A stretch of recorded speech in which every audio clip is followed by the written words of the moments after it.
قال الله أيضا في كتابه العزيز في سورة إبراهيم من آية 27 آية ألم تر إلى الذين بدلوا نعمة الله كفرا وأحلوا قومه دار البوار جهنم يصلونها وبئس القرار. قال أيضا في كتابه العزيز في سورة الحشر آية 9 آية والذين جاءوا من بعدهم يقولون ربنا اغفر لنا ولإخواننا الذين سبقونا بالإيمان ولا تجعل في قلوبنا غلا للذين آمنوا ربنا إنك رؤوف رحيم. mbetan ko nyine na da songo be jawmala natala mo shaytanoti sembobe ala dam mala bulde ka hada madungo kanandino shaytano la masibola ala dam mala ya semboso a misalo do manting ni dun tawandi korda kono yewuli fatinga taraje na hawtema ilafta ke fanda hande wuliti o kumandi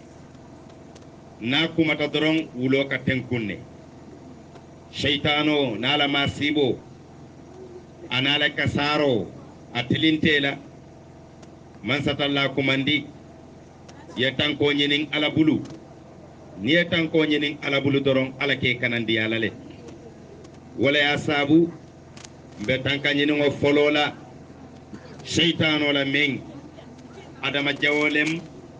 andung ayewole la hidota alayen ka foko abe adama tingolu abe be filindi la namanke alala jon nyimmati aman kuno alala jon kendol la nak wa kammala tankanyini ngo shaytano la wakola mbe salila kilama safo mbe man satalla jayle ka tentu sor la manso nema la manso kori bali kula manso kum fay kunu manso kana sali ala kila bama afdal khalqillah azam khalqillah muhammad rasulullah sallallahu alayhi wa sallam kasali kilama men atale fisa ala la dafa ngobeti atale bunya yata ala la dafa ngobeti ala ka atale suwandi ka kere kere ka tombon ka fisamante yandi ka tambindi dafa ngobela ka kisnin tankani nema nyinin kilaye isalita kilama ban kilabe nemo konole iman sali kilama ban kilabe nemo konole wasalo tine nafa ita salila kumulem asali baliya ka fo atine ni anafala ita sali balo kumulem woto wakam makila mu alala ne ma jongleti wakam badin gumbelin kolu ngali konton muslimiya konton dirola kali konton badiya konton dirola kali konton denyo ya konton dirola kome nga ayo limelu satanun kumo damuta dulato bena dunna wa ayo nyili fasarol kono binak bi kacani walun kacabe fatala bake mun kamma mbe bunda dole mala folo fanna dole mala men aka sarona ma sibobe waralin duniya kono foka kuma fonyoye woto bayri nyin dino amanke komole tam dino nyin beden dino lem dino nyin manke ngamirat abaro tawti dino nyin fanan anin kuluwona nata anin famma jiyo kila ya bange sallallahu alaihi wasallam ako sahabo le ko aliyalon ne munatinna abubakar yal bitan ala limaniya tambita alla limaniya la fali wolon ne bang e ko kila e ko Allahu a'lamu wa rasuluhu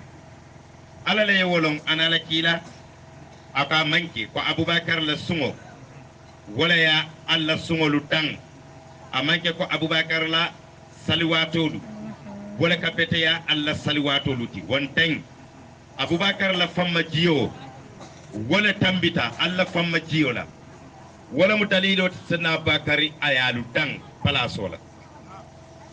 nga ayol mel fo manyina dem benarin ci barimbe bundalle kafka nyoma folo pour ka kaccaje la kumo siyata duniya kono bi koreliye ifanke lonnati katambi alfalla mella londo ita panna folakira fojanni sayabe mutala kamuta ko bi menketa ma sibo folot tanko ita man karan araboli kono ita mujahilolit nyemu ma siba balati de na karanta londolu wala londolu nyen kitabu koto londolu ka beke londi kalantati ka beke londi boyri woti foka kuma fonyoye ke membe saniyala foka kuma kayita nyola je meyalon ko ala kitaballah wa sunnatu rasulihi sallallahu alaihi wasallam aninka ko indiro ke ko fale diamo la bula aninka ko indiro ke ko kila nyumma la sunno ali fali baluta o sunno la kam fay sata bi ba parerim bake ka kacanati wo bunda tola Umarul Faruq sedna Umar bin Khattab tembo menna abe amiru yala nyaton kayala lundo abe tamangola ani sahabo do kana ben kilala saibo do be nyin dankele ya ko dolo haramta barjan nin dolo la haramo benala natar ya qur'ano karan ibata rage wotuma ka minne janning ala haramo kana mannin kol ka fasando kono dali fembula manti dali kubula manti atarta mori kono e kono la melike num de kadolomi bari longo mandia e kamabo e kami e kana e ke fang e ke dali ku kaseneya kasera ma fangoluma kadela ala batola shena Umar be tamangala anin fondin kew bena benkan dolo ba bulo kono kabirin anyaye Umar je he ako andung ako Umar lom nyintide ako Umar lom nyintide sai fonte be sonna bang Umar ya kalamuta ko dolole benta bulo kono konka dolole mimba adum abe damen ami muruno akola fasina Umar ya faham ya mun babulu adun na kontineta ala tamola nani Umar benta fa Umar ya nyini kamuna be bulu akuma staka dolo nyindum ala don kokoto aka Mario be danila niyen sutura jambi fo Umaru ma kalamata ko dolole be mbulu kabo bilam be dolo haramula ala kanam malundi Umar nyala ngani dulam fam baket amanka ko senna Umar la ya wulude adingote amanka ko to dingoti amanka do ko dinti horomo ni mbunya anin Umar la alfaya wala saba man pare Umar yewo fen jabulo kono men ala ye fatandi yana le jenak kabrayo wo siodi alala ani sanna Umar benta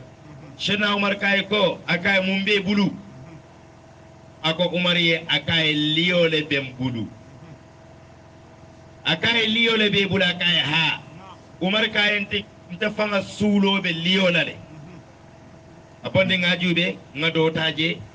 nasibe ma yenso kabirin aya bondi ala dondu kokoto abe ketayen li koyoti ala taala man so lawhil mahfuz wala be maralinga tele bulu yamahu llahu ma yashaa wa yathbit ala ka fengale buruga lafta kamen buruga asfengo sabatindi alafta kamen sabatindi innama amruhu iza arada shay'an ay yakul lahu kun fayakun ala nata partamena dorom abe fengo yelemandi la ka kementi abe men sabatindi la aka sabatindi ka diata nyami bi iznillahi wa bi qudratihi ala dunyo na la sembo kan sena umar kay ko nsoliyo la liyo jindodi umar la umar tata a buri fulo wulinde ko mario kabo bila ngadolo haramu anata murun kata umar kan aga yemen jembulu non yara yemen jembulu amanke doloti de e manam amanke liyoti aga bar ala yen sutura ala mammalundi inata liyo le jembulo kono bar fenne tum momente liyoti bar ala ya kenye liyoti umar kabo bila wo fenjawo nyin nga haramu mbotatu ya hormoni mbuñaji aketa kaba koti anin balafa anin jakalo ete ding imam bo nyinti sogola yelondo da muta wati jumare foy londo soto e kalo hanika fo mba hormoto mfa hormoto e ko manke kuti men dino tata kaba ku yamere ye qur'ano kan ngata suratu ma'idah ala aya muwannin sabo kono nabillahi musa alayhim salatu wassalamu ni man qur'ano no e man qur'ano la ma'ana ma'aniya mutazarrif tankil muhkam su'al jawab al mutasabih ghayra mutasabih ni tamanyil long ide ayoti mo golbe karandina de ni ma long ima ugo long ite fatandir ni yamaret kana mo wodi sonde me o jagasi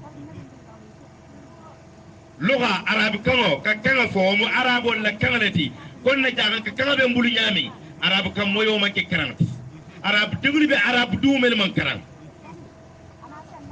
itu ya arabi kangale susu foka kuma nyoyen kuma kangala memmu nege dingut mogol yoba tulu nañu hakilola ni nada suratu ma'idah ala ayamu wani sabokan nabillahi musa alayhim salatu wassalam tembo men ayala mogol ya mari puru e botan filistina wulo kono wato men akoy alta dum baitul maqdis ya nabillahi musa jabi munala qalu ya musa inna lan nadkhulaha abadan ma damu fiha fadhhab anta wa rabbuka fakatila innaha huna qa'idun alquran moyi ay musa manta ante dun kam baitul maqdis ntali tutala jede fadhhab anta wa rabbuka fakatila inna hahuna qa'idun ta musa ini marigo alqur'ano ni yalon ya fahamu yalon ni rabbuka dula jang rabbuka bemu alati foni rabbuka momo koye ko fasarla akoye ni rabbuka jang alalemu afay ya khuba sise bagadaji bol passe manam gambia ako iman qur'ano long amanki alati ni rabbuka jang fadhhab anta wa rabbuka faqatila musa tayini koto haruna bani israilan ko lumoy ya haruna kumandi musa e jang e kaye marigo ta'ziman kharamatan ta'zimatan bunyala anin horomola li haruna alayhi salam ana billahi haruna yi fole dum dalilo tikko annabillahi haruna wala musa daban fa annabillahi haruna lam musa mari goti ban gafonna akotodum mbaba akotodum mbinki akotodum mbarimba akotodum eta fa ustazi dalila jonke bulay dan kulala mudir dalila jon ke dan ku ibula le dan kula la sheikh dalila joy ke dan ku sheikh la nka mo horomo ni buñalet yadi mo me wulunalo te kunto e to Musa akoy ko Musa isa fay ko e yamere tebe kendiari e mala e baba le munti bari to mu Musa leti fay to ma ke Musa ti bari laftala ya foye ko baba buñale mu ani horomo mfanding buñalem ani horomo mudir buñalem itobe jele ustad itobe jele buñalem ani horomo sheikh e ka jama ba fa mo yidan ko la sheikh la ni yani ni ka ma maana sheikh amano sheikh ya make kundinti de sheikh harfu lululam kuma kan lulule be den dingala ni ma woda fay man kan ke dan ku sheikh la sheikh kuma lulule be den dingala ni ma wo kuma lulo imano adu imada fa iman kan ni ko ye sheikh ya fo nam alifo men folo be lori ngala wala mu yuwahhidullah ibe ala kilim bagayala le yeson alala alayala ye limaniya alala ye tankeniya alala ye ke ala batulat la mo nyi mimbala laylul qalbi ibe kala moleti men sonde me obe fogayala e ka khayro men kanu fayyen e ko khayro kanu itano yen nimma dama ye khayro men kanu fayyen e keta mo nyummati isonde me obe nyigindi isonde me obe seneyari ite nyaatili ne nyong hadama dingile ka jahannama nganne yae wote manke certi folode shino membe je me tombi sabo soto shakiran lillah muna ne kata sabiyo jolo ebe kala ala jayilalet yeka ala tentulati ndaka jele mo do lale mel ka fako ko tasabiyo tasabiyo bidanga lemu mampetea saje amancare tasabiyo muta hakkilole ulul albabi ulul absari ulul nuha ala kadiya munyelle hakkilima e ko nyaari morke be komu e ko tasabiyo ngalan e ko ngawirdi mun nambul ko rondi an sonta nin hakkilo be jaato kono tasabiyo singile ka borindi fobul kono ndi yamire yemiro soto hakkilole wala zikrullah akbaru law kanu ya'lamun ala ko kan jayi kan fin kon kuba na tare ya long o te tamalo yeta sabiyo fanga jaato do tasabiyo jaato je nabe hadama dingi bulo kono hadu ku jawo apareta kake tasabiyo ba bulo kono kamalu wala le aba hurairata radiyallahu anhu barakallahu fi lundo sodota kila dun tala bungola sallallahu alaihi wasallam ayatara aba hurairata ay funtungo ay fano fengo mutaka fano ka fara ka sitin ka tafun abe siyaring abe lara la bungola kila kay nyindum akaye kabiri wato menna ala ko uzkurullaha zikran kasira ala finkon dirola membe siyaring ako wa kamma wa sabu kammala mfana nganyinta ka tafun ka kutum nkama satalla finkon ala membe siyaring munana kila ma faya tuje yano hadama dingo kana son kudola e kabalan kudola mu yahudolu daji koleti wa tu'minuna ba'dan wa takfuruna bi ba'd ibe son kan dole be balan kan dola sun karo fela sitanan ite fe moyle tulola naman kenyinti saudiya ko e karoje e ko min to ko e karoje saudiya tasabiyo ko kabula kila la misiro to saudiya tasabiyo jalle be woto tasabiyo jalle be wafuka woto moro e kana son nafikiyana sun karo site ko saudiya karoje be sunna tasabiyo be saudiya muna ne bukota aha sun karo sita saudiya ka ay karoje ebe sunna ela dalilo fanana ha muna na saudiya ka rabbana mu te tabu ka rabbana mu he moro te fan karo sala nyindino manke nyogo nyami ngoti katulu nyogo hakkilo na tambitale dino be jan sangi wuli kilin nin jalu ala la jon yumari sawata tan ni ko ale ya rabbi mari o ala kake bi haju kilin katara dendin nsadani sangi tan hajo nyumanke haramo be kono ibe haramo dunna ibe la haramo kan ibe takamala haramo la yana fa ko ala yin kenya ala ta kela wa alifali be slanding haramo la ibe ala batukan ibe slanding alala hanni la londo man jamfa simoje me yala la londo fanga man tambi amala nako ya rabbi ala kaki wala mu ita fulanti bang e man fulang soto nko folondo dan tanyin dorona la bang nyogana no ni nyog kede fo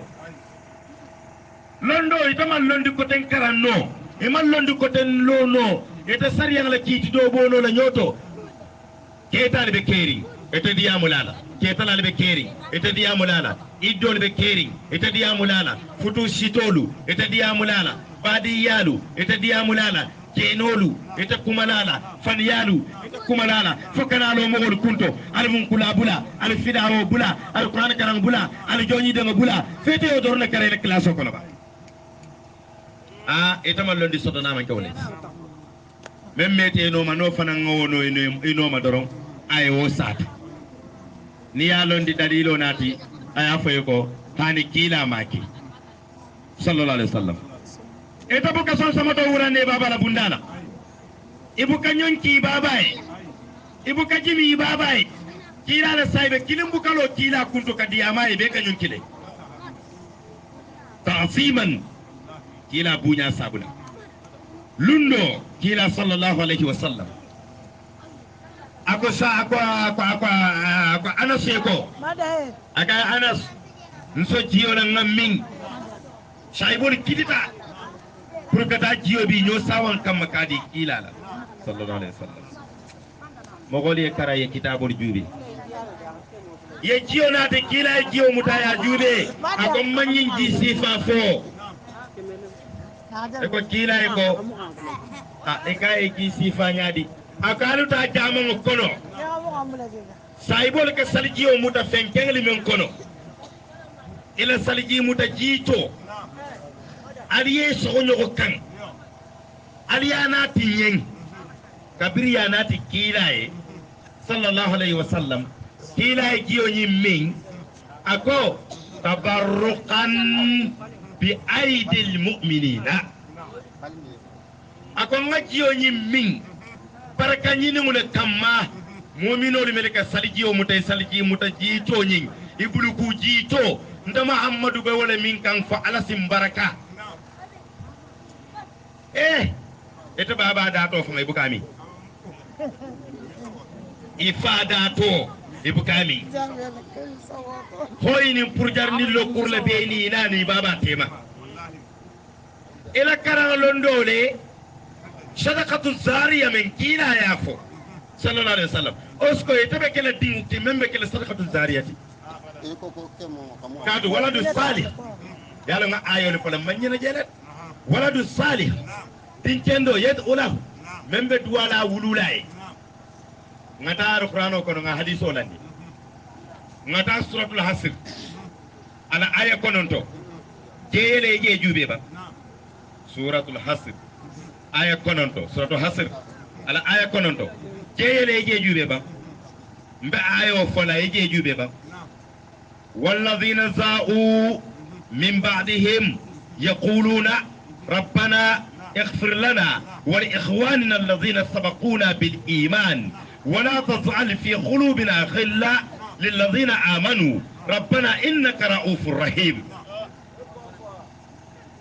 سورة حصر آية كنونتو على كن نجون يمال نجون كندولو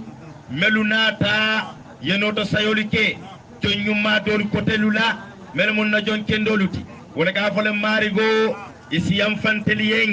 ye yam famba dinguli yen ani meliyen teli saba muslimi ya dino kono alayla junubolu tutu marigo mbe danila e kana konnante ya anin kewya anin hastiya kana ken sondame kono lilladhina amanu melu limaniyati alala e marigo isi yam fanteli yen ye yam fanna mo sawaringli yen ete nema manso ete kafari manso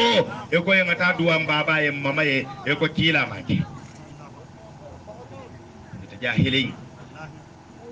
ete ta karanna ete ta karan alquran kulo damma yelo ya tajwid ye kan diandi ya tajwid e ko la ilaha illallah al fatakarila wonyol lonna arita qur'ano kono anyinka ayo nyina sababu nujulo la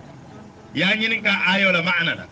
ya nyinka ayo la maaniya la ya nyinka ayo la mutazarrif ya nyinka ayo la tankil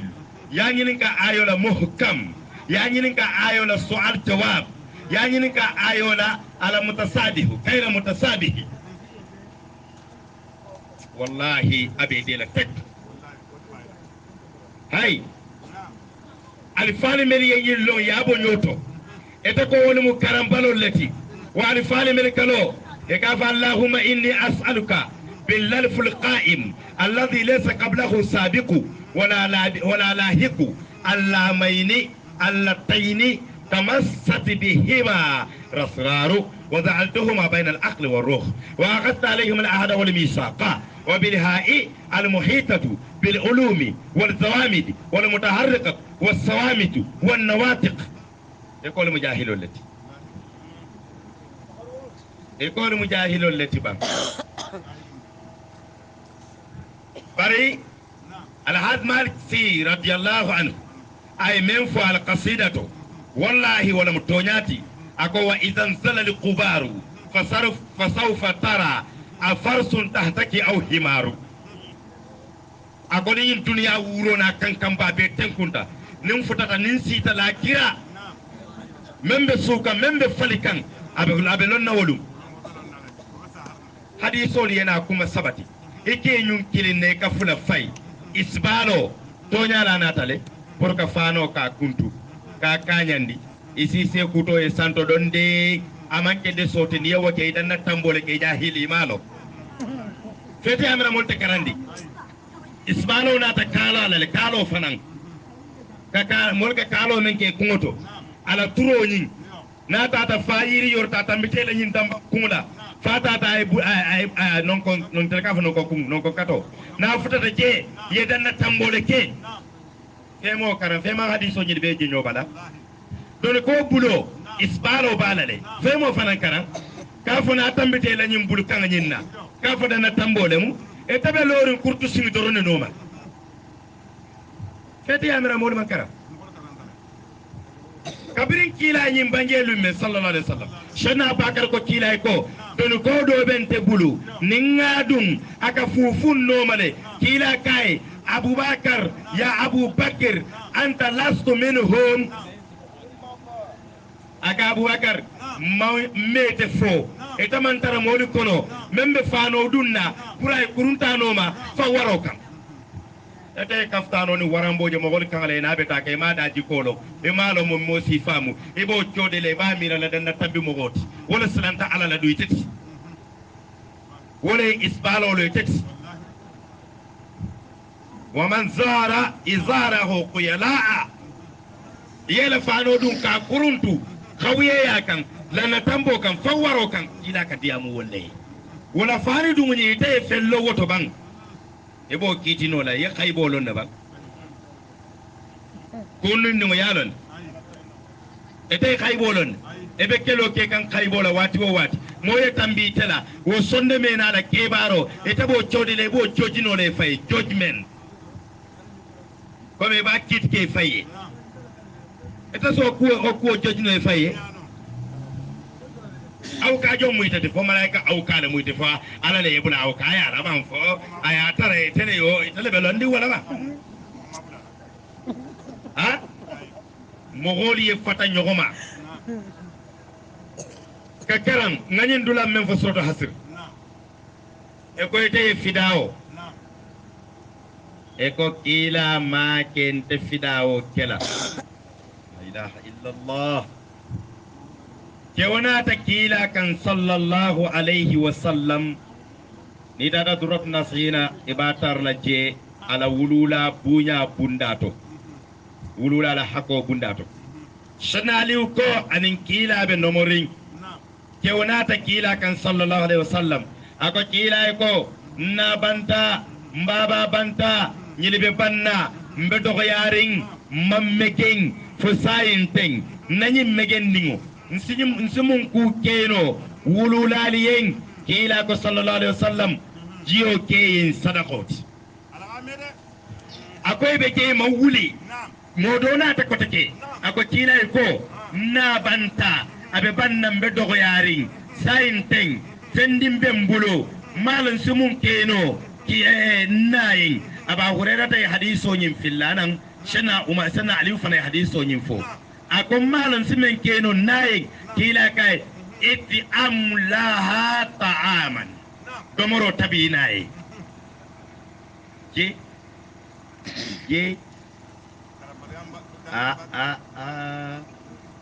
yawo tabiro ke ko annan ngado mo ngadua wulula li ngadua sawantoli wala yeta dimin e ka kamfa ka kamfa ke todi e tala o tato o kamfa to nyin yo mo o beke karambaloti ya beke jahannama talati ya beke alalum baloti ya beke sunno lombaliyat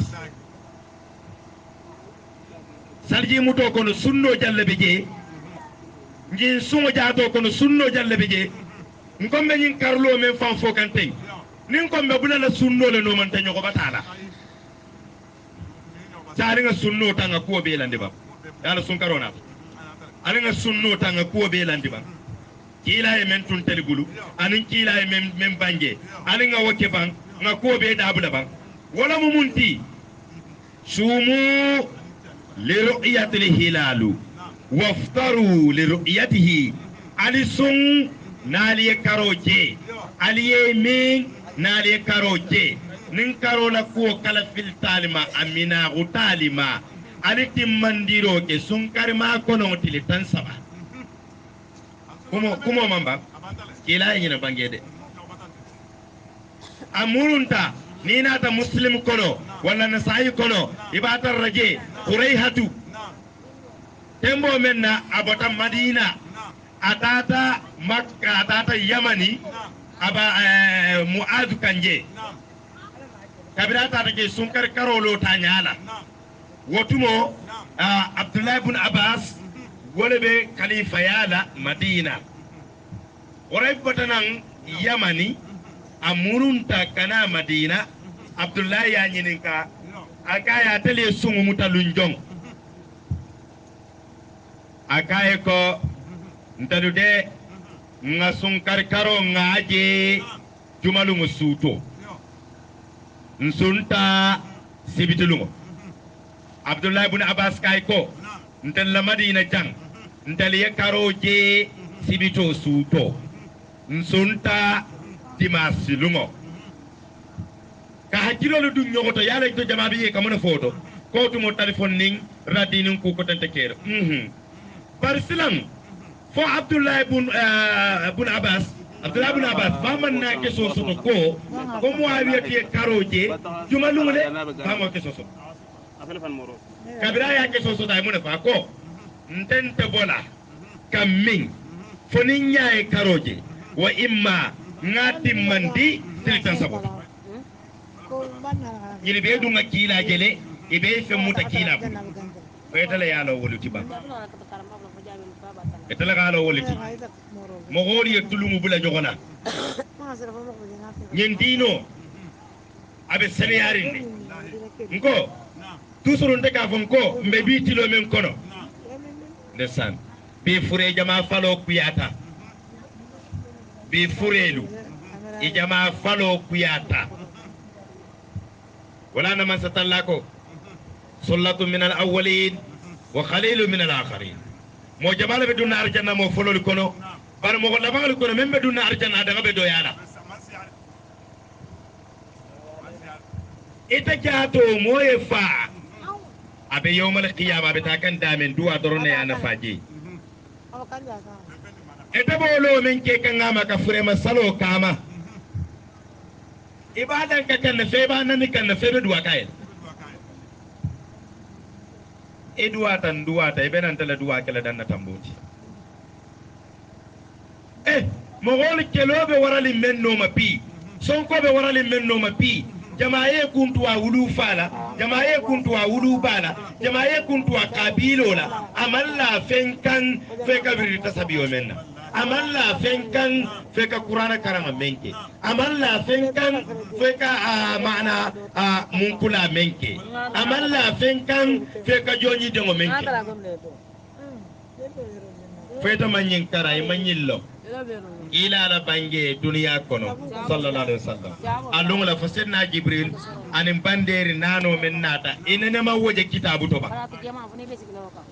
ay banderi kililo kila bange ta bungo mento ay dolo kaaba ay dolo turusina ay dolo baitul maqdis hannin ayatara kabiro wato kila make tabi'in make tabi'inul dodo make ke gumbelin kol ko nyinan mbe bandero lola jamango to kila bangelumo bandero lo tale malaiko le bandero lo kila ala bungo kunto abangeta bungo mento mfana li baake la bi ye ya ga jonna ke ye jonke karamoti ke wala msenna jibril ti alqur'ano dum ala ya sede ya je ko malaiko lu mo hollati melyalo la malaiko lu dafennati melyalo ko la ya'suna allaha ma amarakum wa yaf'aluna ma yu'maruna ko malaiko fana jibril ye bidang le ko to ba ko jibril ye bidawle ko to bang ngana fidawoda ye kaburoto nimmo sigita ete lo jana ye bulo bula nyokono yake jahiloti nde wato do la kan ka ko ya bakele billahi wallahi wato do fana ka ante akam bala fale ya marigi sigila nyin kaburoto yake jahiloti yalon niman kani keso ni jati keso bo nyoto nin sama si de tebe folale doron e hammo nin jagata steno mudamenti beta kani bale kelaje e hammo nin kani ke mudami beta ka jagato le kela woto nko sunna kitabu wo sunna kitabu yeta kono jube nyin kitabu ba worolu me walle made man sayin kitabu nya koyolum ma woli fode bayra kete kaba kuoti ibaba menye baba wulu meyo wulu karanna lonna alabatula ijitu tala koyo men ina manden fenna tuswona dara alma wulu almanden fenna wo koyo yo sikandi yale kun temoto ya bunya ya horoma ye fa doya ye mama doya ye mumu doya yo beke multi milliard wol man alalo mo kaba kuolete de kila sallallahu alaihi wasallam imari ya hadisa kilim bondi hadisa kilim yala beta kan fonyol le kono kodi hadisa kilim bondi bang hadiso men e ko kila sallallahu alaihi wasallam kabiriye sawante ubula kaburo kono kila man siya lo tale a hadiso bondi bang kila nana buka si kaburo to madama sawante o mambula din ko kono kala fay kumole ko indi nini sawanta wonata ya landi jannabe gila din ko kono e katara lor na kila na saybol katara lor adum fanal katara lor ne jannin din ko jannin furebe gila din ko kono na jigita din ko kono wotumole mu mogol ka sigi kila ye no momen ke kila siyo men ke lando to bade to tantala ni ko doron hani kana fode allo gam min ko nata gumbeli ja ako tennete hani de kana wo fode nani moro ta yinkili ya hadiso nyim bondi nge tomben kitabol la yeta karam bay jama kuma nin kuma bay kamen folo fo teta harfo teta hurufol karam ila hurufol ila makharijolu fangali man abebe la hanni amallaku teta makharijolu karam e man karam tam al mun soloman tabe ngala emi hani ya hadisa kilin nati ita men ke da kutuwana ika kan fala hadisa kilin tombon hadisol kono ko e sawan to bade wato menna kila buka siya kalole mamira fana mamira fana be hanyila wala ita hanyila mamira hani nyele mu kaba ku balet e ko sayin alna nga fidawo ke sawan to ye ko di kan fata lesan nga fo ko ba kunda parce ko ba kunda da modo fatu tanu nje abade ka fo sifa man siya nte ntama be tamento a hada madungo siya ta fala na tabita lotel lawroto jinga ko mo fiji nka keta kaba koti sai ndi ko fidao ete kan faye da kutu ye kodi ne sana morke ba hakilole asikeno ite mari ite dam mala kuo kamma ko kafo be ala be tele la mekan ni te ko doron ala yam faye doron ala be yam falaye bar ni te fitno la wuli be yam fa fono la ba iyo fure perdindi fema perdindi ya mere ye bala fa ko soto waye ita la bala faale hakilo le hadama dingulu bala dolu bala wa kammala ni ko fidawo ite ka kan faha wala ke dimi ha e ke be sila juma la fa kan ataje ba ahmad ibn hanbal kodi ndalbe imam malik la madhhabu la kam nsonta malik la madhhabu la nsonta safa'i la madhhabu la nsonta imam ahmad la madhhabu la nsonta bela sai yare be imam ahmad la madhhabu la kan kodi ahmad ibn hanbal hanabila tol la nyaton ko ha ebe wala la silo kam sai nga kacca bang ahmad ibn hanbal la silo la nga maliki landi bang nga safa'i landi yala ibo la silo fanka na tare be silo men ka na tare yalo nim fidawo ke kam fa jalla moyde kaburto fidawo ke na ke dimin jalla moyde konta dum ko mo nyaani no dara haji tije nta fa lañin kam ma koy be fende kelañi nta fa lañin kam ma koy kan tan konton sine ni ana fidije te ala damma wallahi ala daru ala doron wa ahmad ibn hanbal me banoma ngo fidawo kedimi e ko fidawo nyi mu bidanglet e ko kila make ilaha illallah muhammadur rasulullah ifele ya hadisa dole ta jangi ya tampon ibnata tema ibe mini kanga tema imalon hadiso le be sitikan julo la fanga imalon ila ko alaykum bis sunnati wa sunnatu khulafa'ur rasidin arsalna sunno noma ani abubakar la sunno ani umar la sunno ani usman la sunno ani ali la sunno radiyallahu anhum wa sayyidina umar al faruq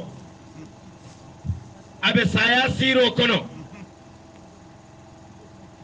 akala mo wale ko nali mbade nin sataran keyata nin sataran keyata ali mbade na kaburo kunna tola al sisije ali amana rasul karanyege anin al fatiyo wala ma alhamdulillah rabbil alamin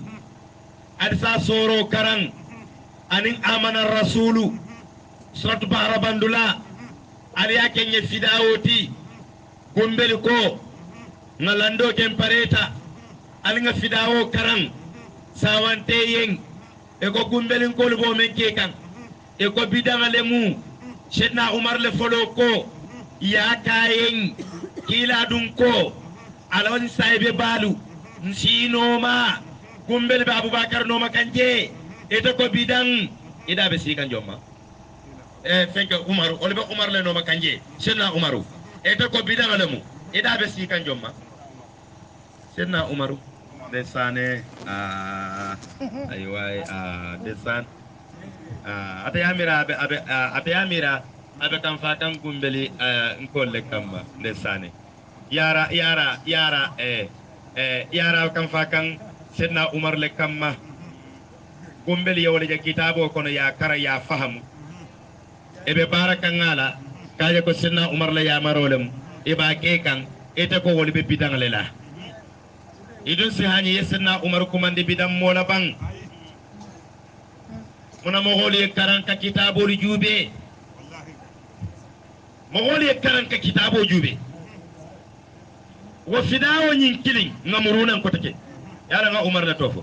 yala on kebe majabu jumala noma ahmad ibn hanbal hanabila tol kodi aha ngana imam ahmad fankan radiyallahu anhu ala la jon nyuma ba ala la jon kende ba ala la jon bete ba ala batula ba lonna ba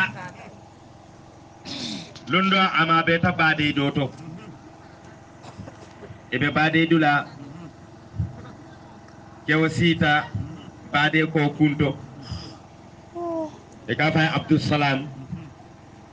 ay fidawo ke ahmad ibn hanbal kay hay akay be nyimen ke ka fe mala bidang le nyinti bang je aka ahmad ibn hanbal akay je bidang o akay ha akay de ngamo imamala ako sidna umar kabiringa be saya siro kono ako ninga fatuta ni abade isi alfatiyo karan ala kaburo kunna toto anin amana rasul Ahmad ibn Hanbal kay ko adum mawoje saferi woto kabo bila nani tata bade koto ali tata kaburo to ali sikuli huwa karan ali yaqulu a'udhu bi rabbil falaq karan ali yaqulu a'udhu bi rabbin nas karan e sonda fe man son ne man son teta ala kitabo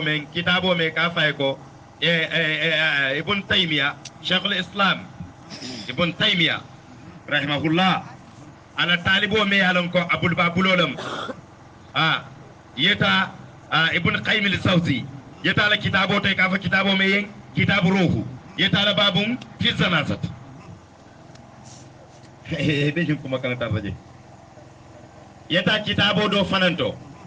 ahmad ibn hanbal la kitabo lam e ka fay ko fawzun nazati fi hizriyati ila allah wa lir rasul kitabu ba yeta ala babum mimma yata'allaq ala al-mayt alka kitabo jube wala fi siyata nyo sababan balot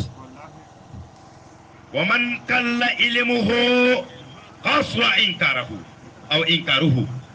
londo na do yata nyo sabala ka wara ni la londo do yata baragon kolon ni ya boyinda makka ka warale wala wojo kata wajo hada bid'a kullu bid'atun dalala al kullu kulliya aw kullu juz'a kullu do beje ma'naha kullu do beje ma'naha makhsus ma'na ay am sotle ay makhsus soto kullu do beje ay am sotole ay makhsus soto kadu mun kamma kullu nafsin za'iqatul maut hal illahu yazuqul maut ni lama bebe sayane ne lala faala be sayane ne lala kullu bebe je kullu do beje al kullu kulliya an kullu juz'a man kili annabi ibrahim tembo men alakay ko kuno muta kununani ye kuno nyili fa ye be tu e subolu ya tala ya samu konko be kan atara ala be konko nani lema kullu nata je kila la bangi nata ko sallallahu alaihi wasallam kila ko kullu aini yazni kila ko nya be ka kene ya kede hal ainul anbiya yazni هل عين الصالحين يزني هل عين الرسل يزني هل عين الأعمى يزني kila ko nya be ka tulungo ke fa annabiyo mo nya bo kono le ba fo kila riya mo nya bo kono le ba fa la jo nyuma nya bo kono le ba finkinte men buke ke fa nya bo kono le ba e nyanta kullu lonna kullu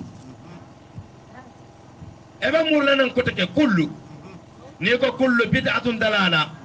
rabbana mutabaliya abe bid'a le kono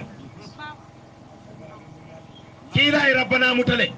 shena umar ya rabbana mutale shena bakar ya rabbana mutale shena ali ya rabbana mutale shena usman ya rabbana mutale eto ka manjara la ke hakilo tambinde ala la kila na la sahibo la munna eto kana fako eto musunno balunde lalti eka sunna jumala balundi ngo mbama saylo don dim fola say ten ngo biti ko le be jam kodi niye ministre ramata jan say eta da biti ko to se fa kema fulo e ko biti kitiyo e ko nyin kema fulo nyin e kay fo menti be bulu le bang ako ha ye keme fulo diyala ako ha jalu e kaya be wallahi nin dala sumu wanata e kaya han menti abe nin hakilo be la ya mira menti men bebe bitiko kona be wala ma bang fo dala sumu wan konto menti be ha dala sumu ko yo ko do mentita ko konto menti be abe wala ma kono hakilo le yo mo nani to be firo le be biti kono menti be le dilala abe jigi ni gadiala fonga kullu long mo holi ba tuluna nyogo hakilo la ete e bor yeta jala do sanji dan tanding yenana ring ifan fe sa de be jahili dan mar mulon nat kanja ete fe momo man karam wo sa te ko me yeti si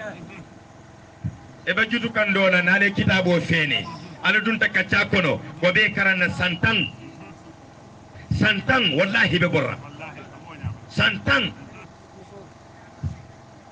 modo ya fale nun komanto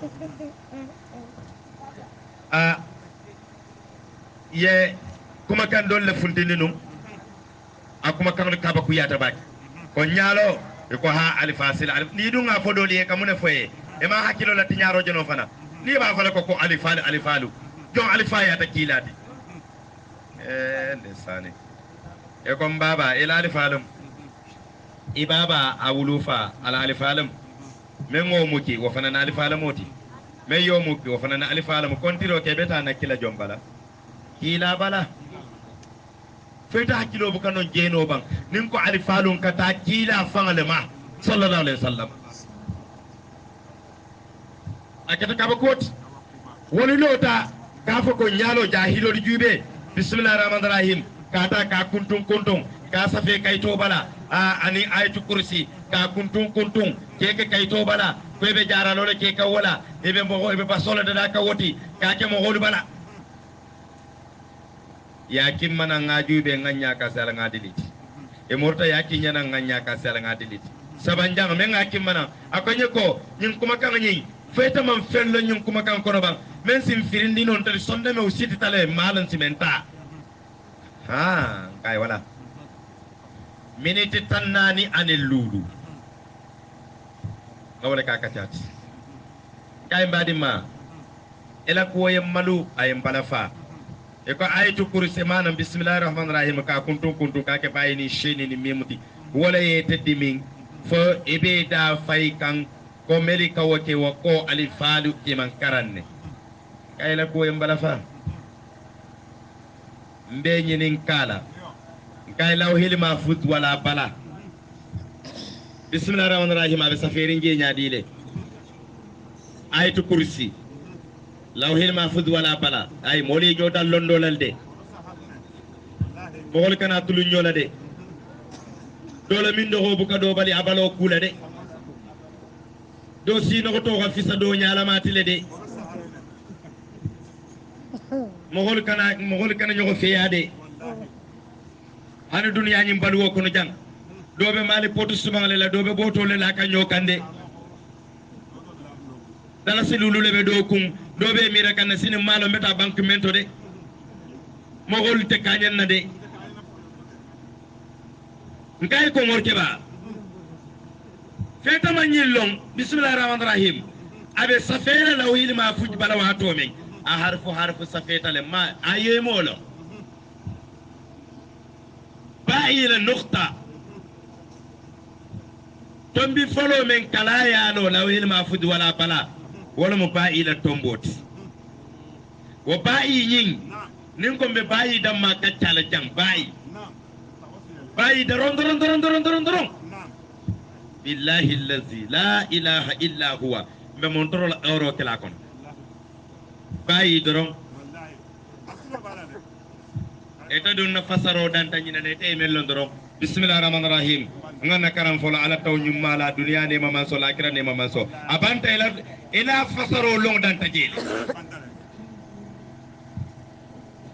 bayi damma doron nin ko ngaduma ka ta ko no jang ba mon toro la euro kala wani awa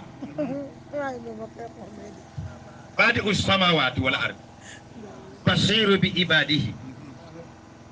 e kebo damma kaccala badi ussamawati wal ard e kebe dunna sangala folonya ni banko folonya kono ana danya ani da fen jumal lebe je e be sabatiri nyaadi e ka alabatu nyaadi e tabo kacca banno la orkilin kono ba basiru bi ibadihi ala kala jongo jele akaje nyaadi jeri nyaadi e keba wo kaccala e bo banno la orkilin kono kabirin bayi nyin kala ya lo malaika wuli tannim fula wolle nata alay wolle marandi bayila ya bayi sata dawoda malaika wuli tannim fula le kama be je wo bayi nyin o malaika wuli tannim fulo ila keba e ka fole ko bahanisa askeno kabiri wulute nene mo malaika to muy askeno kabiri wulute nene mo malaika to mi e ka fay bahanisa o malaika wuli tannin fulo la nyaton ko to mu wolati ye bayi fo dawoda o malaika wuli tannin fulo be kama be je ngana sin kabirin kala e sin sa feda men malaika wuli tan saba ala ye wolle marandi sinila sini nyin ya sata dawoda o malaika wuli tan sabo be kana je o malaika la ke bay ka fole kaswaratun aske kabiri wulute nana mo malaika to muy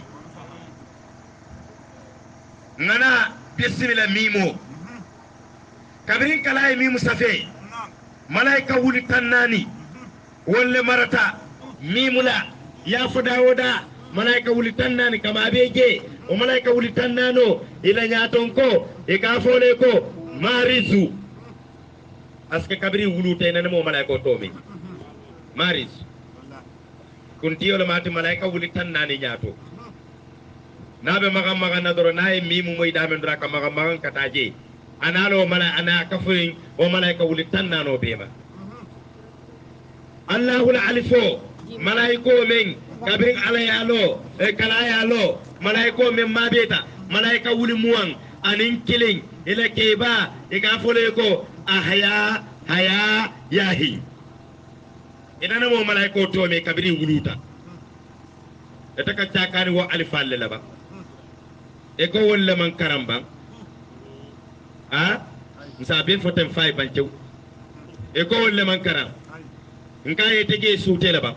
nkaye teyta tafsir kitabol juube yeta aytu kursi sot bara kono yeta la fisamante ya juube yedunga kono kila e bange jumal faje kila ko sallallahu alaihi wasallam aytu kursi ni ya safe ya harfo kuntum mo home sonde me o man sabati sonde be turo bala a kilo man tenkum ata yaku ya diala ya min diala aka kende yale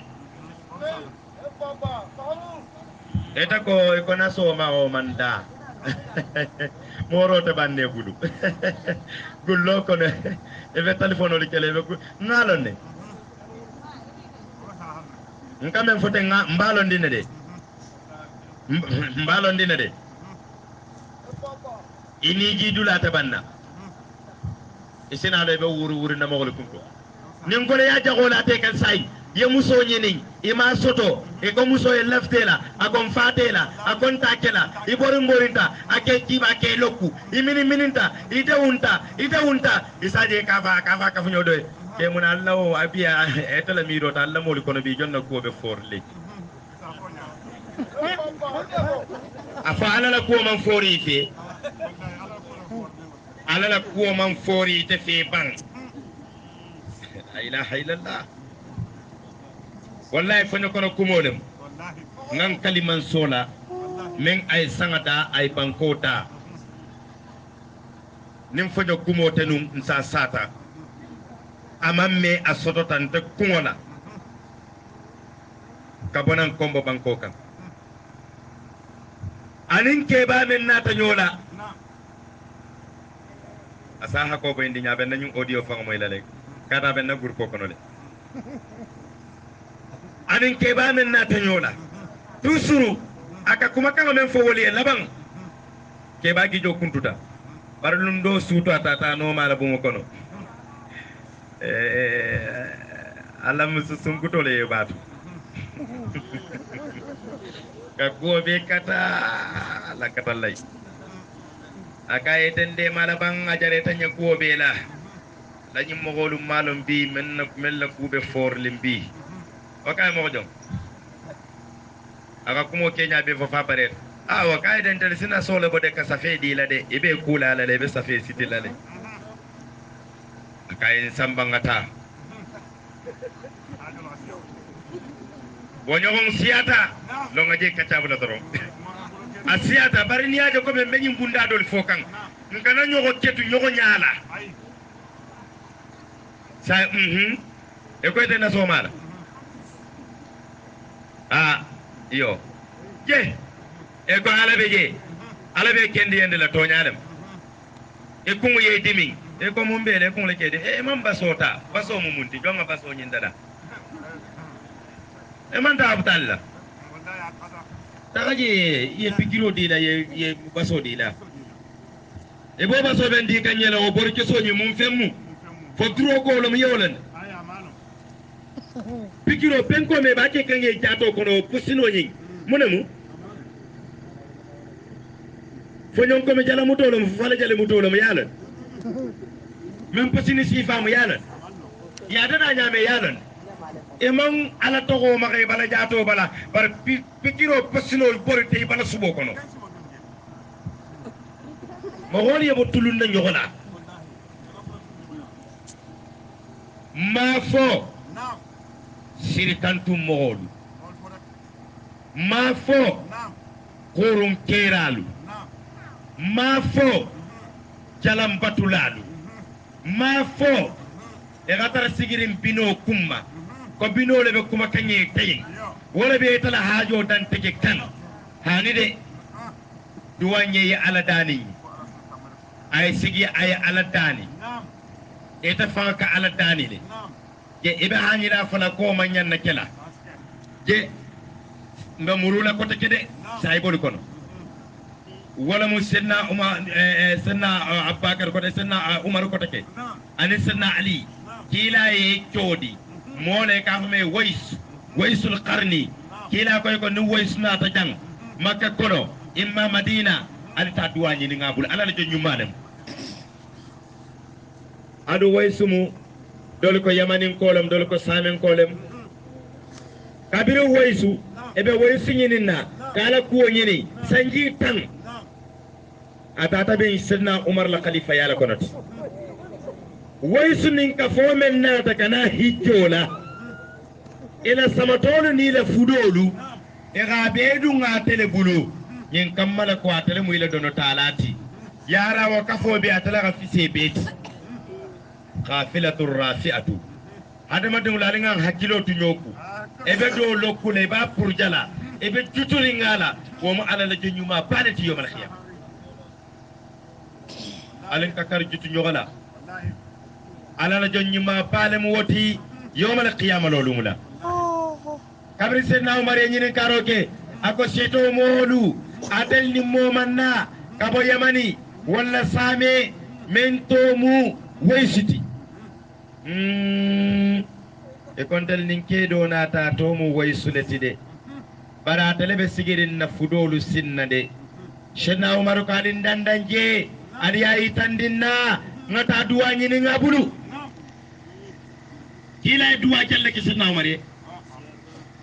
kabiri tata e futata waysuma ani sirnali ye bulolo waysiye e kaye duwañeng kila ye tele taman seri sallallahu alaihi wasallam ntali yeng pour nga duwañi ni nge bulu nata ye duwañe way su duwate yeng walunna way su la kuo asikata santo ya buña ya horoma ibande kana fon na horomoto ibang kana fon baba horomoto bare mo gol fanan tuje bere ba kan nanim fa horomoto ma kana allah mu'azzibahum wa hum yastaghfirun ma'ana allah ma'ana ما كان الله معذبهم وأنت فيهم ما كان الله ليعذبهم وهم يستغفرون ما كان الله معذبهم وأنت فيهم ما كان الله ليعذبهم وهم يستغفرون أو ما كان الله ليعذبهم وأنت فيه ما كان الله معذبهم وهم يستغفرون أو كما قال ala ko kila sallallahu alaihi wasallam nta ala nte mantori yagan katala ma da may fama be ji je ngam lafta taala jabeliya bari he na fanga bala suwo kono den denta dunno la luwom mun keta yala ko fulale be je silanya walla malo ala dum man silan kila la horomolem anim bunya ala ka ta kila mantori yagan katala ma da ma kila be je Cheikh Umar ko kilay ko ni ayata rasulay tata keri abe kala nyaadile ayo muruntana ko teke ala ko nte Muhammadu mantolu nte yankan katla madama astaghfirullah yo albo ke kan na astaghfirullah yo mansiya sa wosan nsukudoje membe jakalla membe jakalla kasiya kudoti corona ta duniya ko na mammo be jakali bang kuma kan kilim manna bang ay mo gobe sonde me fitinki fomo kiling fani alqur'ano yele kuntinyo beje mana fafata tallada wakila kuntinyo sallallahu alaihi wasallam bani yake jiyoto e gamin e re kuwala koronan ta dunnaliya atali sotola ngame lumme ko la ilaha illa allah ko shaytano ya dabula dino kono kotay nganna talibodu kumandi e fele do fele seedot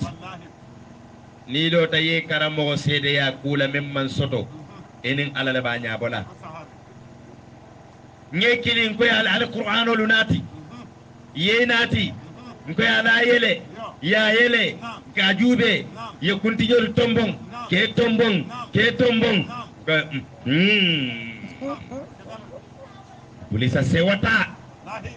ayadin dan tan ko nungu kebe kuntinya ke sakiling luta ke bula qur'ano li kono akalin dingile kuntinyo min bayrali man la alala ko ala ka fu nyogoma ya ka fu nyogoma ngake kayto kono nga dampi ngalandi ndada radio to na emission la wato men programme wala ngas je ko muslimo li nga hakilotu akuwa ko la men ngafo afanata video bondi ka fo ko teke ko atale kumo nyimfo bara be duniya danila ye hako bo indiayi aman sibo fenna tusla mo man fen fay sanji wuli kilini fe mo golbe qur'an karana jonna ne kuntinya tombo je be deena qur'ano yele kuntinyo tarji yalla nakumo dam tadula be kacca falinna nakumo dam tadula patu ngani ayo la si suko dunga nakumo dam tadula nga ayo dolle natinu nga do fasarle surat hasir nga do fanum surat ibrahim ala ayamu wan warawla de sa fe maje hana la kumo da mata wato muna yo ayal men fa fasarle wasute fartite nyina no mun sanji tanni lulu kabirim bakara fonasi sa wosan su qur'ano fasarle ka jigindi nyina sanji tan anil lulu nyina amanke wasutide mafo kam maalum alayam falamma mafo waso kam mafo farto kam doli sanji muwan kala doli sanji tan saba doli sanji tan lulu mbe ala dani kanne fon soñon soto fo men tambita wala suratu ibrahim ni tata kono jumela aya muwan ani worowula masatalla ya dalije alam tara ila alladhina badalu ni'matallahi kufra umona tade alko kilay ko muhammadu ba fay man na jongoli je melu nganemo keyen kanemo dila yennanemo ta ya falin ka yelemandi ka ke kafiriyati wa ahallu qawmahu daral bawari yela dimbaya be kafnyoma ke fay jahannama suwo kono jahannama yaslahunaha wa bisal qarar jahannama be kele sabatullah dinal dimbali be yala nga fasari ngamuru nga ayo kiti nema sifa jong ala ko ngane mo dinna jongola abe wo kono jata kende ya ela jata kende ya be ke ala sosoti eme jato batandi alayki abe wo kono londo ya londo sota kete buli salondoti tinyaro dorong kamogolu ko sonyogola dorong kamogolu dabare dorong walla katara mogolu kafir yandi la dorong katara mogolu nani la dorong katu mogolu kajafila dorong nemo nyi ya fale munati kafir ya kodi abawo nemo kono alay dingo dila ye dingo bulaje ya bulan cencem bulaje isafo tiligandi kono ba ka sangara de newo doli niwo ba sifa piraso ko ba dala na tolin ta sai ni mela bolo biti asigi si bulato kata famata dun na julola tiligandi kono ba erena dimba ya bulaje wonyama ima ala yitela ni koy dingi yana nyeki na balanta isa fay bi bita la kira idinga man suba sali ma nyininka aman salfana sali ma nyininka aman lagan saro sali la ajutije aman fitiro sali ila hajutije aman sagafo sali ila hajutije bartan ko itaka ki biti ko la balanta isa sawulu isa lapi wolu fagala fi fagala e kaga ito soso tilo ko na ay ala soso sinyajalu ila hajun toto e kay tinga bulaje wonyama imam alayhi taala ima karandi ya filije wonya ye ko diyala ila dimbaya ya dundi min tole hala ko korda kono alalu dingolu karandi meli ba kan ala kafu melu ta kan alari dingolu karandi dal ko sinin ding ali digli duwali yeng e karandiri dula fana ali wolu long dal ko sinin ding al digli kanal nana la kordal kono idingo kane purja kane lokku sinin a karandiri dula long adun dula long ni ma dun dula long ab jutule la sama folo be men folo ngande yale jahannama dum jahannama nala jawya jahannama nala sangaro masibo be jahannam etama ngande soton teyen fo jahannama dungo njaw man tambitela de hane gambara fanga jangar wala fisiyata ye jahannama dungo ngande yanye pour ngadu jahannama alen kana nyona dimbayal tije kotonin dogolu korta kilin kono fanin fandingolu kabila kilin kan koye kilin kono alen kana nyogola dimbayal tije kuluro lan futa la ilaha illallah wati tambita eske ya mira jang gumbel jang denden kilin be hanyila aylo jang aya nyatilin alfa kilin na ka fay ko e be baro be ke be pitangale la ha barabiya sike ay takatulo ni subo do maka galaso min ngakan aga wara go jongi fa la ko fotelo mo yo aga jongi aka ya second ay first ni second min premier ni fo deuxième wolom yo aga bin aka hera tinya hera e wuli mogoli ye muru kuluwo kambang isidin ni jabi idin tementi hani dingo isidin ni jabi abe kuke kan kuja wala me kai hay ngana tarje de oto mo la fansi jago ya e kana mistake ye busota ya busade newo busa bi anin kumbo tata suwo kono jonye bute karisa na wulula anya kasila abe nya ku yandin tala sinin ay tara kuriyala kote ya busa atata suwo kono kote jommu kari be jago ya men na be men lori noma nindingo noma bi obe ko bi abo fola nyele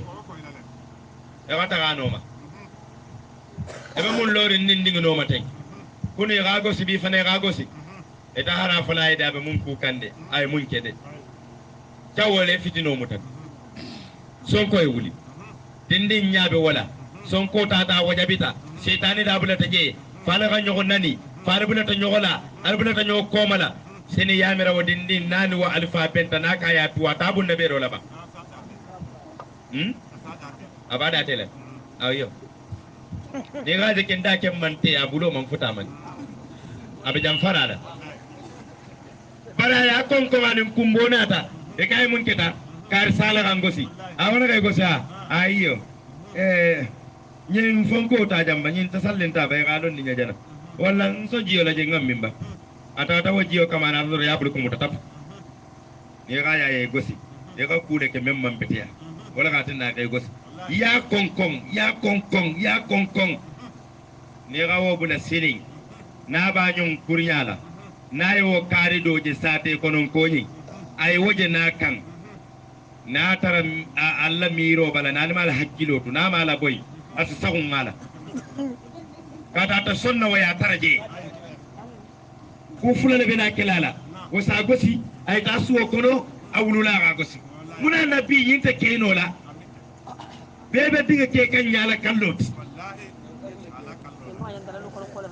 ni lafte dingo ye nafa ebe ala lay talala e dati ka kendo dungato yakulu nya kendo kala yakulu dula faranjube ya mera ni ye dinga dung ijawo bulu ate fanya lay talala ba e fakanya ba wala italala de e ko e jago ye ndingo kulu e te fa fakanya ba kulu la wala la de woto dingli dundula lingalo alinga dingli dundula jube ma sibo wara ma fanambe kerimbi animbala fa badi yabe kuntu kan abe siyarin nengo kan sonde mewul jamaata barakan suful tabarakan kila ko sallallahu alaihi wasallam shilu arhamakum walau bisalami ala la badi ya ci han konton dirolem ale taka ñogom kan ale ñogo cili telephone luto ale ñoo konton ale ga ñogo ñinin ka khayra be yabang ni badi ngi sunno soto ay kela sunnoti badi ya be ko le adama din kiling balo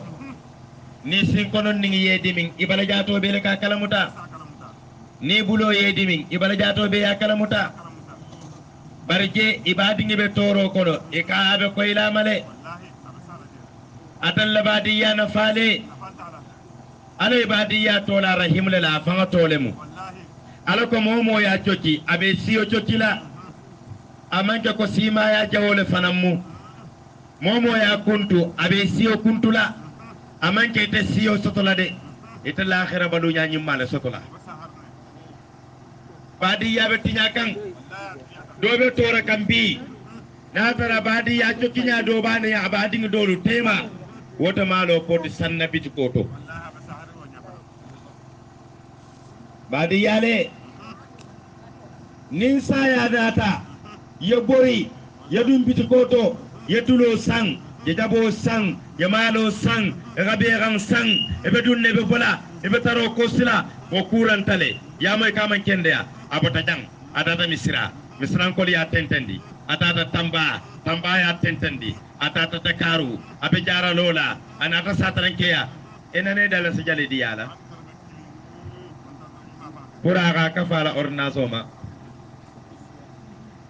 je wasayarin kola ye jaba boto sang ye tulibi don sang ye mali boto sang e gabe ran sang isna fako de kesna la jube doro ni membe ko ma membe dasari alga fo nyendoron basante yamira natare yoli be la nyokam janna bo tilitan kele laare num misra sambi no nyanto kele dakar lo be paso sila male anda be boro do di sanno layele joli be na wo subo ni wotulo nyindo mala ko sawante nyina ba do mala wo be sitiri ngabe jaara be darin kono toto e ba fole sabare kumbo bule sabare bitum ali do moro ke fola ali konne ro ke fola ali konton folo e be no suru bala be subo kundul ande to fala yanati e ganati men na kuwa ka wo be jaarin kono toto la ilaha illallah wo be mira kana ka ta da men o mahara kala muta fan ko ite malo le nati nuwa sukuma wolungo aba fole e karisa nyanta ko berle nun alala kitiyo nata mango bero keno magodo soto bare lañi materiero be siata o bero godo nyinti e tum mande ma woto sambi nun so o beri e to baadi ngule doli be sarani nyola woni dalbe kunturin ke kunda muskunda ila ko sallallahu alaihi wasallam muslime fula ni da kuntu nyola ni fulo benta wa yuradu hadha wa khairukum man bada as-salama minkum yendo ya da faiten yendo ga da fa kare nin kare benta dum en kiyo kon tunna kon na sarilenne ka aga karo bo sa ya logo kungo bo ay tili nan kamo bombe sarilenne kila ko do ya nyatilin teng faluma nyillong alito mo fisiyari ngo alito mo buñari ngo men folo ko karisa isaguma karisa assalamu alaikum karisa terasita wala fisiyata nyindoti ay men konton barantaliyo mutajutun na yalati ka samira ko fomman hanyanya wala nan nga konton yana tinna sarjama bigi amam banno kila ko tili saba sarosi me nyawonya tili saba dalan fe da kuntunno tili saba wona ma sartoti akonin tili sabo tambita ena sumo tinyata ena salo tinyata ena hijo tinyata ni hijita ena jakabo tinyata ena sadakabo tinyata ena kuma kendo tinyata ni fata wo kono yeta ko rosrinya jawo kono ebe sonna wala ka fa nyogoy doro hera sita je ka fa nyogoy doro assalamu alaikum e kori ta wala ma sun karobe gole yari nyami agida faro membe suso kunnan kolula keta kunnan kolu kata kamarolu sedu kunnan kolu agida farama membe kambi ni sala sawunno isi karlulu dunna tema je ye mami iyo woto kamma wo dibini be nyami ete wo ke wo konko na bata ay ke kensen femma sabu ko dalan fi ye ete be sonna wala wadalan fe ete be sonna wala ete mira la jiso men ebe bula kana noma aninniyo kitabu sukuna lako ya rabbi fala taqilna ila tadbir anfusana wan nafsu ta'zizi an islahi ma fasada ala kanam bulan niyo bulu niyo men ay men tinya abuka jarano abuka dadano eteke isunna salila ye muso min futu abe bulo e futu muso ye kuntuala ye da kuntuala ya filike ya ke kan muallaqati e kamera samata koto e kamera fani koto ida tala kuto iba koma kumala iba tinyala iba kaja fila e ko itamo muslimo lati e fam fo mo holi ban muslime si fa jumala muitati ngawolon bar Muhammad bani dino men nata o muslimo tede akoy ndimma ban muslime si fa jumala muiti bar kirani dino men nata o muslimo wonte tide kumo ko indi ba man satallala ya dalide suratul nisa'i musoli fanan alkana meri nyinin keli bulude meri ali non tujji mer katili wanyama mer ali non tujede al sibata alla samata jamasi kuntu meri kente kela bar ba arfana ayo la fokande ala ko lan tastati'a an ta'dila bayna an-nisa'i walau haristum wala tamilu kullal mailin fatadharuha kalmu'allaqati ala fa alinana ta nola lan ni na hawo karang harfo le beje me yalon lamo ni nunara ni lan ni ay mamnu ole kay payro le keje annene tekela alinene ta nola ateli ke musufula tiolu ateli musu saba tiolu ateli musulani tiolu alinene ta nola ka keno mer alla musol tem bar ala koy kana jenke fo musol yalon ko ela kuwo bebe karle ya wakari fanan kanalo akasi so konko nde ha ben dala fane tulole to yenda ga men fami sawo wala fe dunga bara mara bara o aben dala bulu ala ko bente ndabo ga hawjaay fulan nin ayda mo wolu nyaala la masu kuma bari fulan nin kuma tay abu ko ba noto nde sane wo kari tamen na ko ya sabu ay nyin kari do filige ata hakoli dilala ata nyatilin nala ay akodi yala wala hakko ani dala hakko o be ka kafu nyogoma ikilin ka domo ikadum ikasiti ikamin isabe fono lakira ata fara skabe asabe skabulo ko kiba kembot iti tar kumule eme fagalungulong bi fasini malong muna kan sonde nyilila nko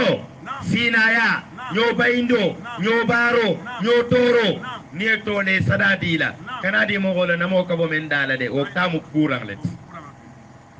wonta toleti de tagadi mo gola memma fanjeno sinaya kono menga sinaya beke nyoko baindot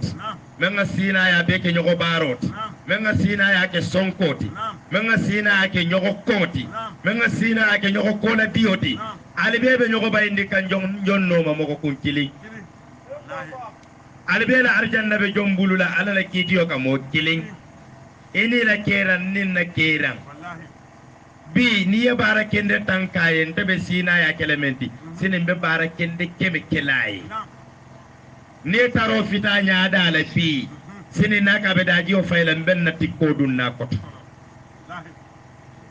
ni rela tikko dun na koto bi sini ngara mo men babala benna don ko bola mbada fita la wala la la haylalla idi ngo balote no la faifa atakela ete ke seni andi le dingi no o mi bayi kila ko sallallahu alaihi wasallam ako musu ye kela njenso ku anjenso de don ko membe kotola e muso nyi ako sede fureta worowula mome ji hado ke sinya ta worowula menna hijo mutata hijukun ta worowula ene wona be kanya ndim barajo la njensi kiling no maranga manna don ko manna na fo manna bun susa bun fito manna laran darabu kuo manna laran fene ku manna bala ku ji manna ji minji manna tabiro ta fam manna oro bari nyimbaraje seta de eto ko ke kule ke tela wona ye dibing wona ye kamfa ye jusota ye bula fe ye ko diala ya filike wala arjan nan tete kul luwole telebe perdi kan wolu telebe perdi kan baro kele fana ye hakilo tude ha anin tali kelu aha e ba ko wanya ha tali kele fana le yang hakilo tude ha ebe muso membi wala na masatalla ayatali kila la bangelum sallallahu alaihi wasallam ala ya dali de adalle de ismu so gosile suratu nisa ko no bardandula la bala yalla muso go sinya be nyame ni yo sata bi ka fala ko mune ba dan kula la muso lo kula ba to kitabo le men fona taram bole kala na taran dunja ta fan ko leke daraban khayra mubariha ili ba muso ko sila saka tala fena ga na kinyo ko bala ga la nyim bulu jambo nyim muta ga nyoboti ay adimi wala ga bulu ko muta ya bulu de te fadimi ngi dungala da men do ya bulu bula saja fana ya fan nagasi wala abe sigi sigila go sirotu nyanda kala ten sabana sayni bari he entale man ñun dokko la folo mo woli ben dumma mbe fagalale bi takki to ko be kirimba sasa la janna ete kayni ala tema yana muso nyin ning e manda wala ya ba ning ya fa ning ya kabilo ning emire la kuru folo la lu menna o beta wo bakan abeta fakan ni naniro le dunta je osko e bo sotolale والله تنسوا الفضل بينكم بارك الله فيكم جنة من فتن أجنة ولا آيونات تين أنا قال كنا نينا ديابا من تنبتالي تيما كنوم يبتالي بنا نينا بكتالا إنا بنتلنتي ندنت كي تشاخاني تدي وما رفلو لك تشال تسلم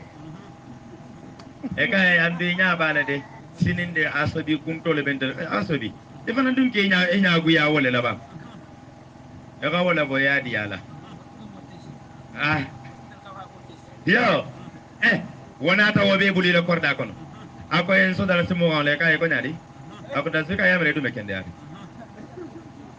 desane kuni ga wuli kilingo alka ho me fo wa kilin numba ga wa fula sabadi wo mane kunu ngata nun tamba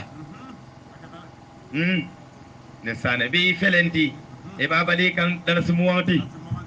yala alquran on basira nadira lati wala tinna ka kumodo foka sonde me sewandi wala tinna ka funyo dole kanyin sata ako nyine dalilo ya sabu ako nisi musu koto nalo ta koreto ay nisi musu faring ulije e yesiti tural be bulari woli noma e ka tambi telila aka sa ko ngulindi santa ta haduna wallahi bile sita kay lolo to nyat aka haduna e ko ni bile sita bar kunum ye kawo ye kuma jamale la de wo muso men ye kodi men nabi itala dépense dilala ala ko guyate yewle ke nafiko tibi yewle ke tinyar la tibi yewle ke mojawo tibi yewle ke te saindir la ti koma pi yewle ke te jawo tibi kunugo wala muy te nyingoti ite ke pi wala muy te jawo tibi bari tala mo kende ba fel kunum fonga mira munanta labanna duniya jang kumo na fa na bula tatulo kono ay na ki sondelo bala yalo hadama dingla nimi sodula be minto ibase tarasiri immay baring immay koto immay ke immay baring immay bading immay lonyo ebelaring azraili pusandi saya siro kono abeni obale jato kono wol fangli be ma koyla ebe sufol tembendila ebe jiodon ninkele kango kono ebe ma koyla ayatara saya malaiko ini wole be nyola badi ngol mel beje imam kuno je purne si kanandino wa saya malaiko nyinna eta dunta nimi so bulu dunta nimi so kono men hanni be jonkong le yema kango boy izawai mbejande jommu isaje o mo dan tan dinde benete sikala ye samba wo jonkon kilingo nyinto ye la tondi ko bondila ye la siti fanol bondila ye fani fe mandille bala e fanga ye oro men sang ya ke fambala ya bondi bala e la kolna ya wuranye buloto ye la nyarol be bondila ye landi kirintin jaro kan doko jaro ni singo membe jamfari walle kunnato walle bulo wakabula bala kuji poto kono imi fayyelema no nim mogol ko ya atu munatinna muslimol ka korñola mo kon kiling problème o wulu korda kono adamadi wulu tema baadi wulu tema e ñom muslimo ina kari sabari ale atu e gonta kela iba kela joyi shaytan iba kela joyi shaytan wala mele ka fay atu ni fata wala be kula ebe kasankela ebe seniyandila ebe aladanila ala yamfe ebe suturala ni fanali tuje ebe tolila tumbole ni babal be dunne te la bungo ko aye hotte bas bismillah sukuru